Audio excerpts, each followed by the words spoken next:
Bienvenue sur Africa 24 dans cette nouvelle édition du Non-Stop Info. Voici les titres de l'actualité. La Fédération internationale des sociétés de la Croix-Rouge au cœur d'un scandale. 5 millions d'euros destinés à la lutte contre l'épidémie d'Ebola auraient été détournés. Les rescapés du Libéria exigent des poursuites.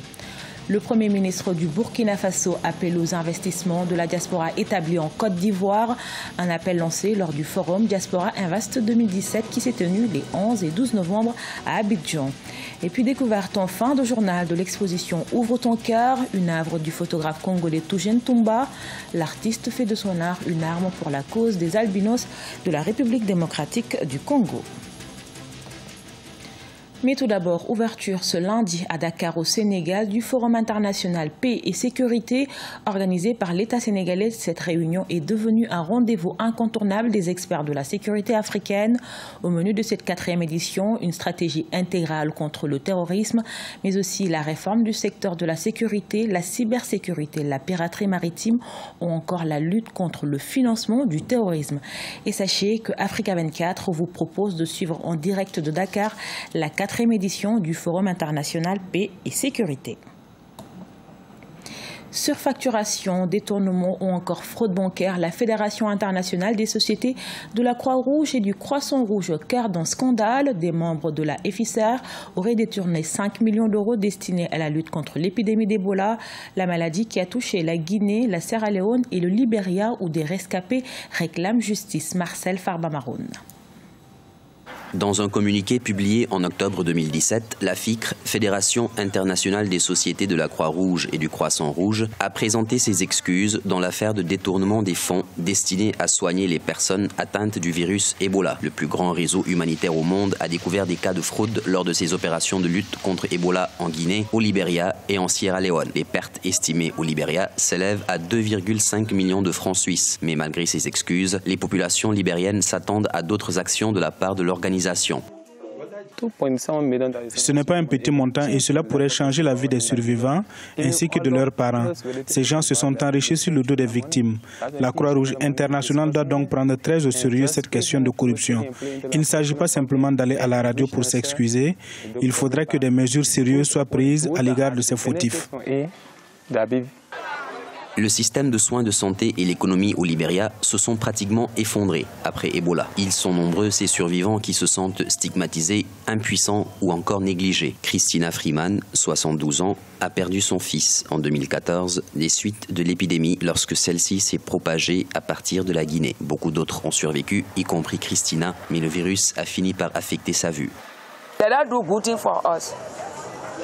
Ils ne nous ont pas bien traités. Là où nous étions entre la vie et la mort parce que le nombre de personnes décédées dans cette zone n'était pas négligeable. Si vous êtes revenu de cet endroit sain et sauf, vous devriez dire merci à Dieu.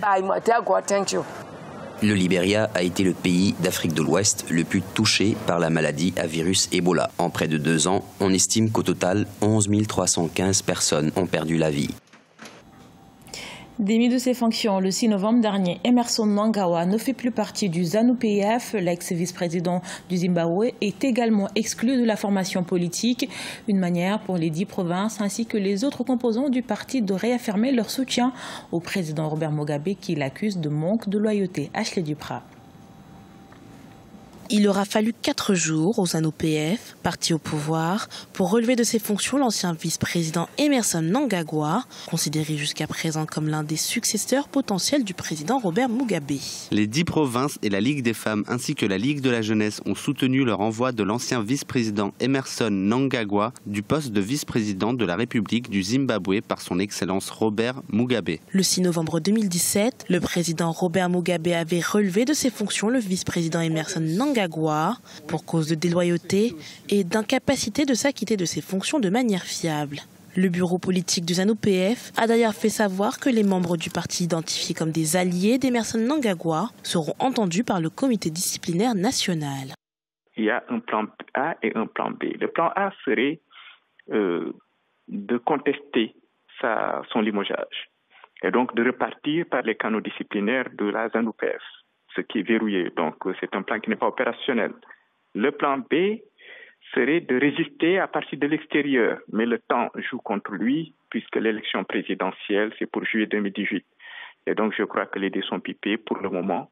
à moins d'essayer de perturber les prochaines joutes présidentielles. Le congrès extraordinaire du parti qui se déroulera du 12 au 17 décembre 2017 confirmera la candidature du président sortant Robert Mugabe aux élections présidentielles de 2018, mais amendera également la constitution du parti pour permettre la nomination d'une femme vice-présidente.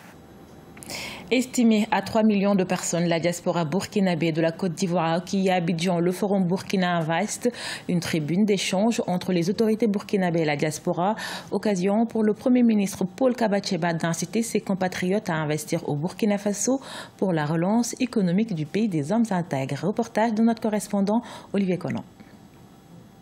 15 400 milliards de francs CFA, c'est le montant du PNDS, Plan national de développement économique et social de Burkina Faso. Il sera financé à hauteur de 64% par la ressource de l'État burkinabé et 36% par les partenaires financiers.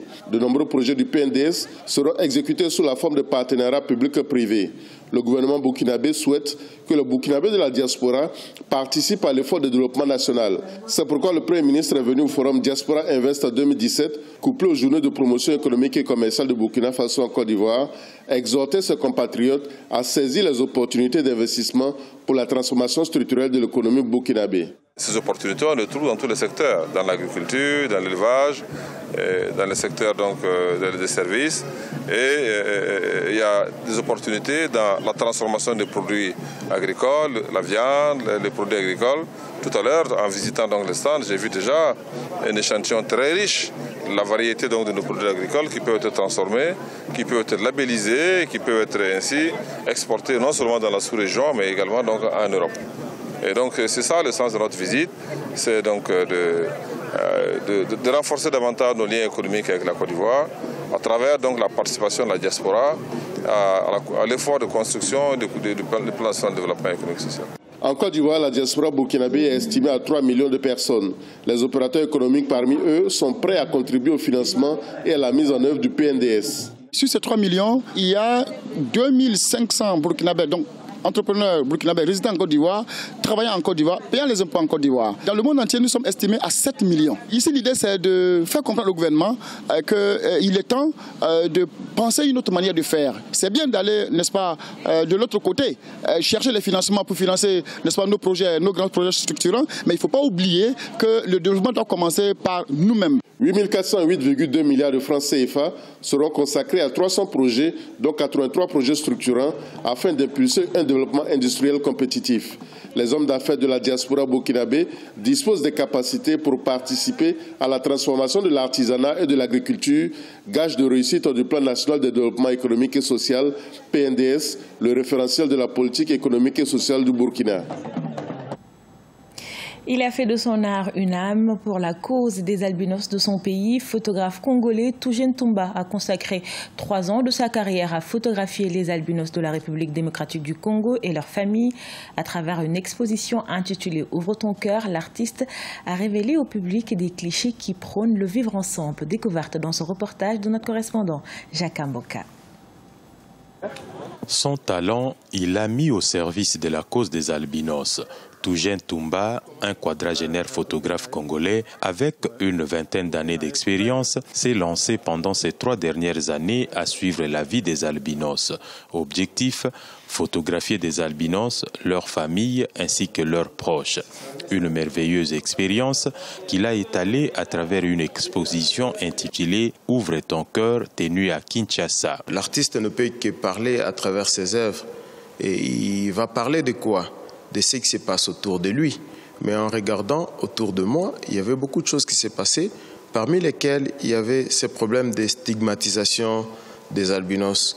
Et c'est comme ça que je dis, je peux essayer aussi de bouger les choses à ma façon. C'est ici, à l'Académie des Beaux-Arts à Kinshasa, que cet artiste et photographe a exposé une centaine de plus de 10 000 de ces clichés réalisés en 3 ans. Il ne lui était pas du tout facile de réaliser ces photos qui traduisent la joie de vivre ensemble dans un monde où, malgré l'excellence des uns, beaucoup d'albinos ont encore du mal à accepter leur réalité. Quand vous regardez mes photos, mes clichés, vous constaterez que ça ne reflète que du bonheur, de la joie. le bonheur d'être albinos, le bonheur d'avoir un albinos. Pourquoi le bonheur d'être un albinos? C'est pour aider l'albinos qui est complexé par rapport à ce que raconte la société, de s'accepter. Aussitôt qu'il s'accepte, il peut s'épanouir facilement. Avec cette exposition Ouvre ton cœur, Tugen Tumba veut ainsi apporter sa contribution à la lutte pour la cause des albinos. L'artiste projette des expositions en public à travers la capitale et n'entend pas limiter son initiative qu'en République démocratique du Congo. La problématique des albinos étant universelle, avec son appareil photo, il se veut porteur d'un message pour la valorisation des albinos dans son pays et au-delà de ses frontières. Ce journal a été réalisé par l'ensemble de la rédaction. Nous vous remercions pour votre fidélité. Dans un instant, une nouvelle édition de l'actualité sur Africa 24.